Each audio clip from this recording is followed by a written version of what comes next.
Hi, my name is Jane Powell. Welcome to Community Connections, a program showcasing community involvement brought to you by the Greater Kanawha Valley Foundation. Today our guests are from the Salvation Army.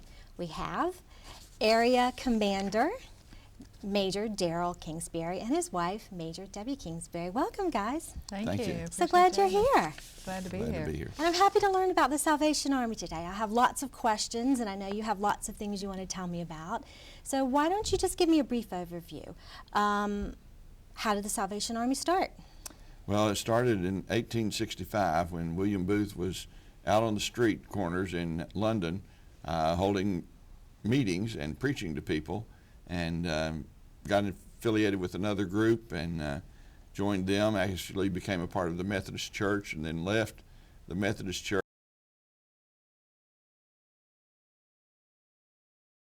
I like it. And then how long have you been in Charleston? So London, a long time ago, to Charleston.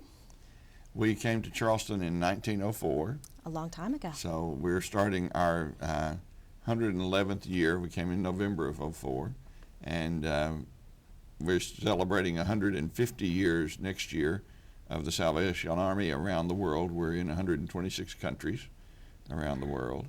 So, and we serve 126 countries. In the United States, we serve every zip code in the nation. Wow, that's quite impressive. Yeah. So here in Charleston, so you've been here a little over 100 years. Tell me the areas that you focus on. We focus on Kanawha, Roane, Clay, and Putnam counties as our areas, and strive to meet needs there through our social services programs. We operate 2 Boys and Girls Clubs.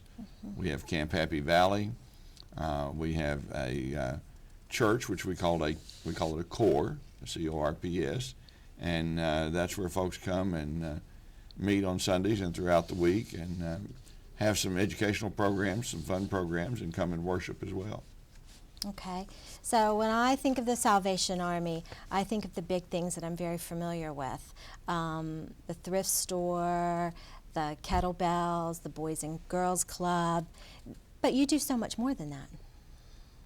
We do, and of course one of the programs that we're doing right now is our Angel Tree program, which gives people the opportunity to adopt a specific child that their parent has come and said, we need help this year.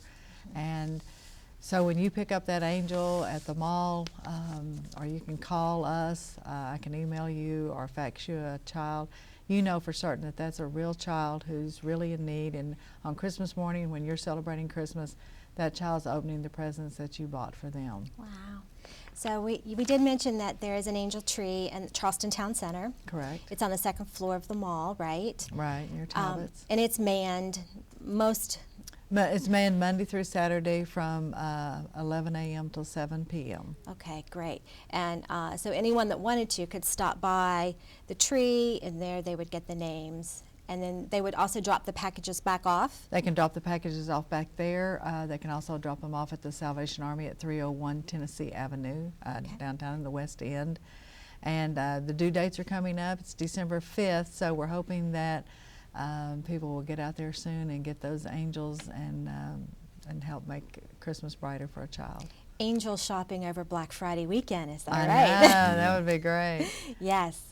But if my business wanted an angel tree, there's still a little time to make that happen, is that right? Yes, you would just have to call the Salvation Army, and I believe the number's on the screen later on that they can call. Just say we're interested in starting our own angels, or I was just talking to a corporation yesterday.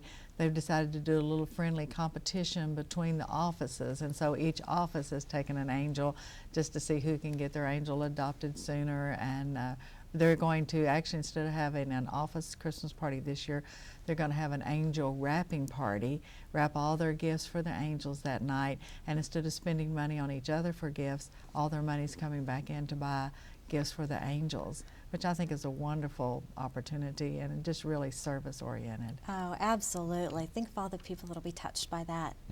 Very nice. Well, you mentioned this friendly competition. So you have something that's somewhat new, the online red kettle. Is that right? Yes, that's an opportunity for folks who say, I can't go stand outside it gets too cold, I'm too old, I'm too fragile. I just don't have time with all my work and family responsibilities. You can go to www.onlineredkettle.org and you can set up either an individual kettle or you can get a team together, set up a team kettle, you set a goal, and then you send it out to all your friends on the internet and ask them to contribute to help you reach your goal. So you can challenge people through this online program. Right. I like that. It's a good way for fraternities and sororities to kind of have a little friendly competition. Football teams, church groups and all that can kind of just say, you know, let's see what we can do. And of course the money goes to a good cause, so it's a good friendly competition. So the money, we know that we're all familiar with the bells and passing through the doorways, and I think that's something everybody has seen and contributed to through the years. And it may be 50 cents they're putting in, it might be $1, they may be throwing $10 in, but that all adds up. It does. It takes pennies and nickels and dimes all added together to help us achieve the goal. This year our goal is $215,000 in the kettles, and that's a lot of money. But we take care of all of the angels and make sure that they're taken care of. If they're not adopted, they still need Christmas, so we make sure those are taken care of. You have folks who are coming to us for food and different things like that. And then that also helps us, excuse me, helps us after the first of the year, after Christmas is over, when folks are saying, oh my goodness, I've got to pay for Christmas now in January and February. And so donations go down, and that gives us something to carry over too, so that we can still help families that need help with rent, utilities, different things, and it helps us to keep things flowing and keep families in their homes during the coldest time of the year. Because I think people are very generous through the holidays, but the need is still there in January and February and March. All year long, yes it is. We serve over 500 individuals a month, and I was just telling you earlier that out of that 500, what we're seeing now is around 300 of them are what we call first-time people requesting help, which is kind of a little worrisome and a staggering figure, that thinking that over half of the people that come in our door are people that are new to us. They're not repeat people. They're not people who are saying, oh, I can't make it this week, I can't make it next month, you know. But these are people who are just saying, this is the first time I've asked for help and I need help. And we're glad we can be there because of generous donations. But it's there, and we really need, for kettles, we're down around $6,200 already, and that's a little worrisome with the economy the way it is, wondering if we're going to make our goal. But if people can get out and volunteer, we really need people who can say, you know what, my organization, I can commit to taking a location, and for 8 hours it's only 10 people. 10 people can accomplish a day of kettle ringing. They can get out there, ring those bells, and be committed to that time too, to say, you know what, if I commit to you, I'm going to be there, I'm going to show up. We always have groups who swear they get the coldest day of the year when it's their turn to ring, but it really is a heartwarming time, and I love, I'm celebrating my 50th year of ringing bells this year. Congratulations. And I was thinking, I still love it. I still love getting out there and meeting the people and ringing the bell. It just really, to me, it's what makes Christmas, and I wish people would really think about that and maybe make it a family tradition to ring the bells. So if a family or a group wanted to get together and take a location to ring the bells, they would call you and make arrangements. Right, we can. Through your office, is that right?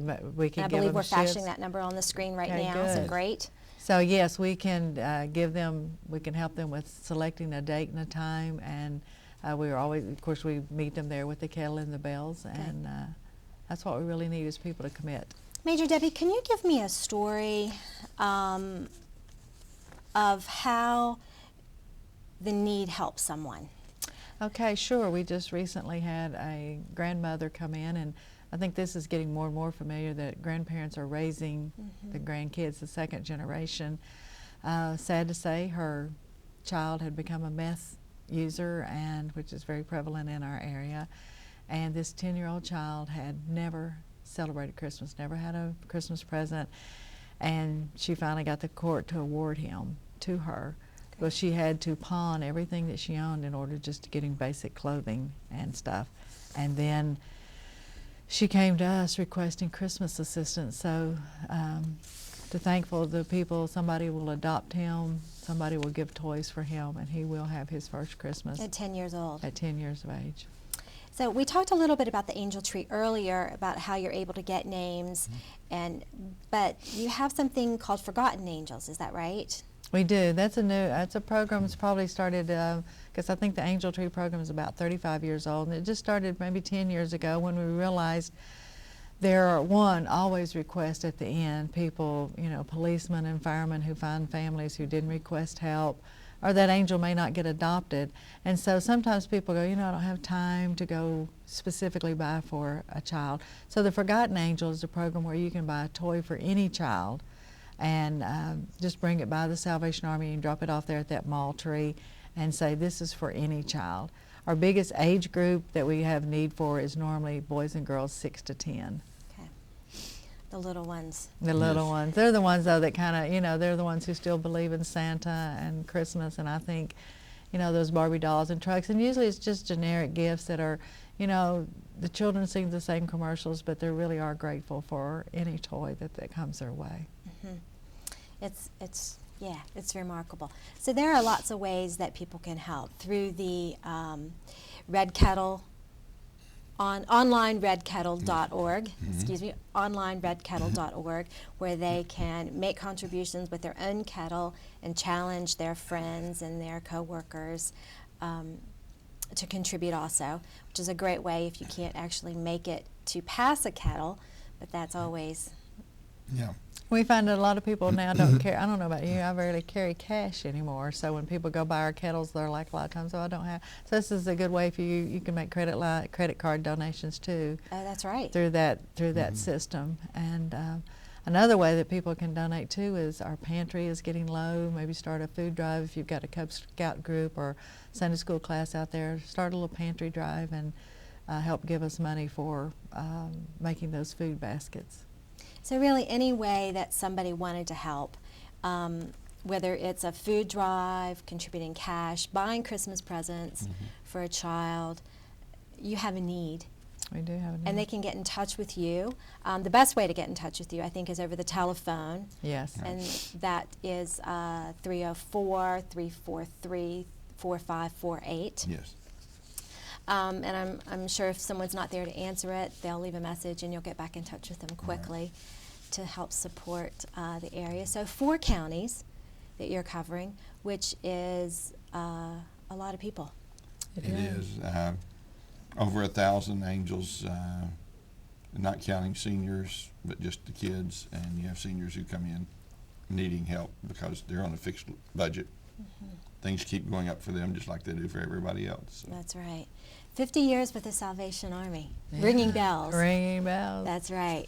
Thank you for everything. Thank you for being our guest today. Oh, thank you for asking and us. I hope everyone gives you a call, drops some money in the kettle. We do too. Grabs an angel off the tree, wraps a present, and it's a Merry Christmas for everyone.